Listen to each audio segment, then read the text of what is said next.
और इतनी सारी कबर लभनी, इतनी सारी हसन दे के रोन ले तेन दिता किस दिलासा हो। सुल्तानुल आरिफीन सुल्तान बाहू फरमांदे ने हसन दे के और रोन ले और तेन दिता किस दिलासा हो। उमर बंदे दी एवं गुजरी जिवें पानी विच पतासा हो। ते सौड़ी सामी सट गते सन, इतनी सारी जगह होंदी, सौड़ी सामी सट गते सन ते परत न सकसे पासा हो। ते साहिब तै तू लेखा मंगसी बाहो, रत्ती गढ़ नमाशा हो। इतनी सारी कबर जा लभनी, वो भी किस्मत वाले नूं लभनी।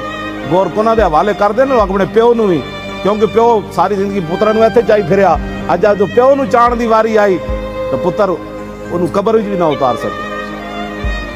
लोगों के हवाले कर देता, धड़ाल करके प्यो नूं थले सुट देंदे और रुमाल छड्ड देंदे लोग थले जाण में, रुमाल भी चढ़ धड़ाल करके मैयत। बस इतनी गल है बंदे दी, आकड़ना किहड़ी गल ते किहड़ियां गल्लां ते तुसीं की कर रहे हो दीन दे नाल।